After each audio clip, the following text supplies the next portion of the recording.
everybody, welcome back. Thank you so much for stopping by. I appreciate it. So starting out the day, I went ahead and worked on the home run box right there, which I left for myself on Friday. And then from there, worked on a wire pull pretty much for the rest of the day, which is for the door holders and etc. So this is one of the ending points, but it is where it starts in this PedFlex room. So basically above each set of doors right here, there's a box, and then to the right, there's a box for these double doors right here. So there's 4 boxes that it comes off and hits besides the home run box.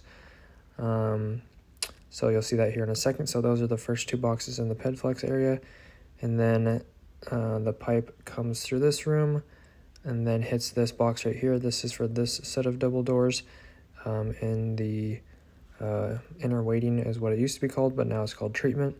So that is for the first set of double doors. This is the home run box I was telling you about, 90s down and 90s up, and that right pipe is from the room that I just showed you in the I can't remember these names this fast, but anyways, that's where it went to. And then this is the box once again for the double doors, which I just showed you, but I closed it at the end of the day because to keep that as protected as possible. And this is above the last set of double doors in the inner waiting treatment area. So those are the 4 boxes off of the main home run trunk line.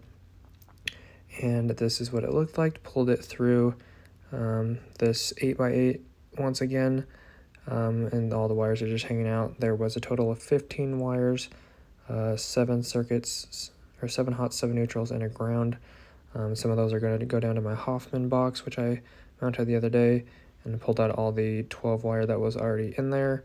So yeah, that was pretty much my day. Got the wire card all set up and stuff, and labeled all the wires, and then backfed the last 90 feet back through the PedFlex area and stuff like that. And I got all the boxes tidied up and stuff like that. Make them up tomorrow. Anyways, that's all. Thanks for watching today. I appreciate it. Hopefully I'll see you guys back in the next one. God bless. Have an awesome rest of your day. Peace.